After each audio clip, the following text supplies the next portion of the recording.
Hello बच्चों, आज हम नवोदय वाले एग्ज़ाम में जो एक क्वेश्चन डिवाइड से रिलेटेड आता है उस क्वेश्चन को देखेंगे कि उस क्वेश्चन को हम सॉल्व कैसे करते हैं।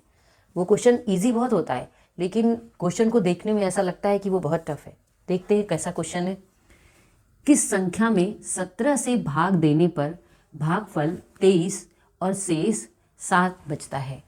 क्या क्वेश्चन है हमारा? किस संख्या, वो कौन सी संख्या है जिसमें हम 17 से भाग देंगे और भागफल हमारा 23 होगा और शेष हमारा 7 बचता है।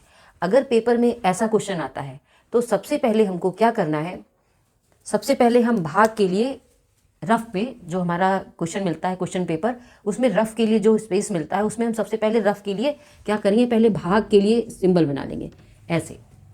अब क्या करना है, ये देखना है कि किससे भाग देना है, 17 से भाग देना है, यानी कि 17 हमारा इधर लिखा जाएगा।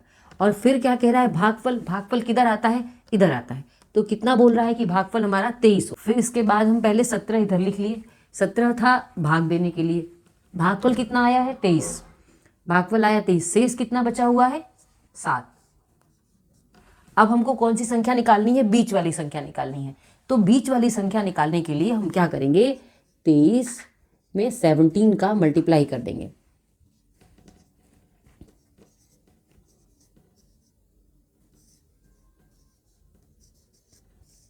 ये आ गया, हमने इसको इसके साथ मल्टीप्लाई कर लिया। लेकिन अभी हमें ये ध्यान रखना है, हम जल्दीबाजी में यही जो ये हमारा आंसर आया इसको हम यहाँ नहीं लिखेंगे। सबसे पहले ये देखेंगे कि रिमाइंडर भी कुछ बच रहा है, शेष 7 बच रहा है। तो हमें क्या करना है, इसमें 391 में 7 को प्लस कर देना है, 7 1 8 9 और 3। अब जाकर के इस संख्या को उठा करके हम यहाँ पर रखेंगे। अब रखने के बाद अब हम डिवाइड करके देखेंगे कि हमारा ये आंसर सेम आ रहा है और यहाँ पे सेम आ रहा है, तो बिल्कुल हमारा आंसर सही है। 17 का 2 बार करेंगे तो 34।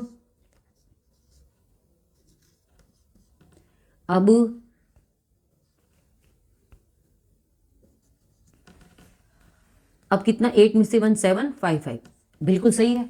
अब हमारा आंसर बिल्कुल सही है। तो इस तरीके से अगर हमको नवोदय के एग्जाम में ऐसा क्वेश्चन कोई भी आता है जिसमें इस तरीके से पूछता है, तो सबसे पहले बच्चों हमको क्या करना है, हमको ये डिवाइड का ये सिंबल बनाना है। इस तरीके से हम डिवाइड का बनाएंगे और ये देखेंगे कि कौन सा दिया हुआ है, जिससे हमको भाग देना उसको उधर रख देंगे और जो हमारा भागफल आया उसको इस साइड में रखेंगे और फिर जो शेष है उसको नीचे रखेंगे।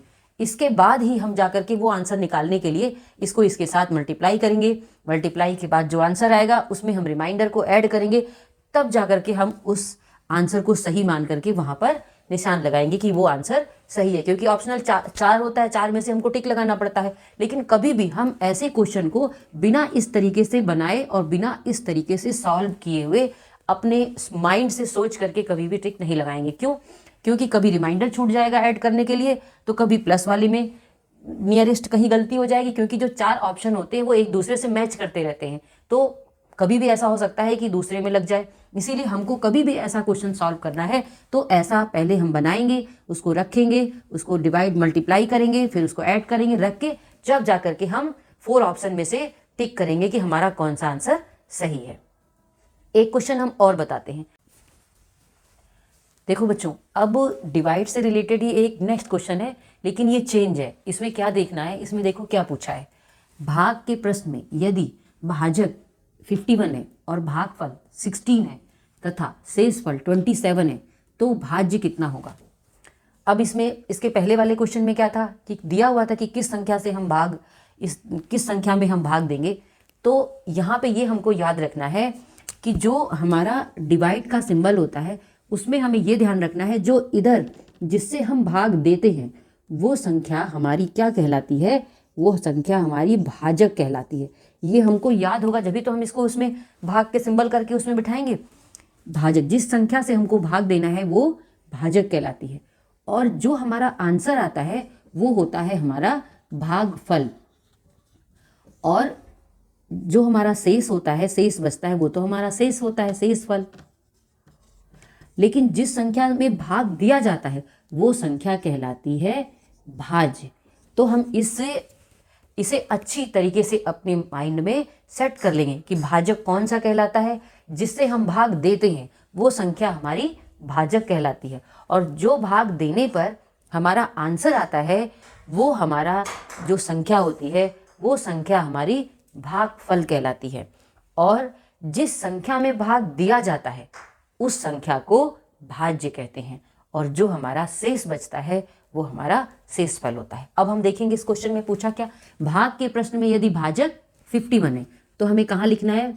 हमको पता है कि भाजक हमारा जिससे भाग देते हैं तो हम उसको जो हमारा सिंबल है उसके बाहर लिखेंगे, क्योंकि हमें इससे भाग देना है। भागफल 16, तो हमको पता है कि भाग देने पर भागफल किधर आता है, इधर, तो हम इधर लिखेंगे 16। अब शेषफल कितना बोला, 27, तो शेषफल हम नीचे लिख देंगे। अब हमें क्या निकालना है, भाज्य पूछ रहा है, भाज्य। सेम एज जो नेक्स्ट क्वेश्चन हमने इसके पहले देखा था वो क्वेश्चन भी ऐसा ही था, लेकिन उसमें क्या डिफरेंट था, उसमें इस तरीके से नहीं पूछा था भाजक 51 है, भागफल 16 है और भाज्य कितना होगा। तो हमें ये याद रखना है कि जिससे हम भाग देते हैं वो भाजक कहलाता है, और जो हमारा आंसर आता है वो भागफल कहलाता है, और जो बचता है शेषफल उसे नीचे शेषफल कहते हैं। जब हमको इतना याद होगा तो हमें भाज्य को निकालने में कोई प्रॉब्लम नहीं होगी। जैसे हमने इसके पहले वाला क्वेश्चन सॉल्व किया, सेम उसी तरीके से हम इसको भाग का सिंबल बनाएंगे, साइड में भाजक को लिखेंगे, भागफल लिखेंगे, शेषफल लिखेंगे। अब क्या करेंगे, इसमें 16 को 51 में मल्टीप्लाई कर देंगे।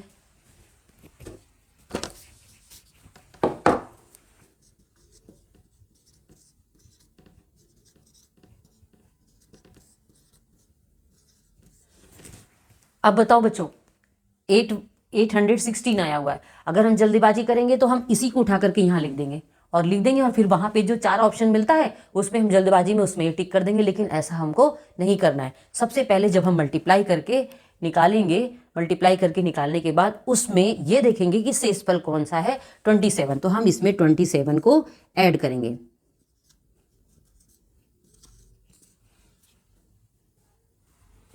अब हम यहाँ पे लिख देंगे 843।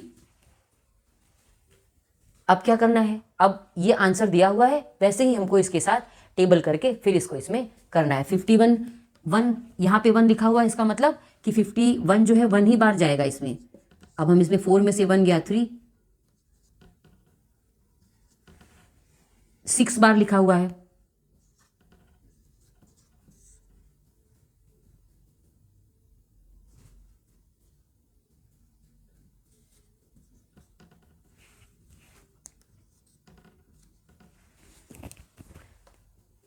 आगे आंसर 27 लिखा हुआ था, शेषफल हमें मिला हुआ था, जो हमने माइनस किया तो हमें 27 मिल गया, और 16 यहाँ भागफल लिखा हुआ था। जब हमने इससे डिवाइड किया 51 का 1 बार ले गए तो 51, फिर इसके बाद इसमें से माइनस करके 33 आया, फिर 6 बार किया तो 306 आया, उसमें से माइनस किया तो अब हमारा आंसर बिल्कुल सही है। तो अब हमें जो 4 ऑप्शन मिलेगा उसमें से हम इसको देखेंगे कि ये 843 कहाँ पर है, उसमें टिक करेंगे। लेकिन कभी भी भाग का प्रश्न जो भी पेपर में आएगा उसको बिना इस तरीके से किए हम उसमें ऑप्शनल में टिक नहीं लगाएंगे। हमें लगता है कि ये सही होगा, लेकिन ऐसे नहीं करेंगे, क्योंकि जो हम बिना सॉल्व किए क्वेश्चन में टिक लगाएंगे वो गलत हो जाता है। इसीलिए हमें कोई भी क्वेश्चन बिना सॉल्व किए ऑप्शन में टिक नहीं लगाना है। Thank you.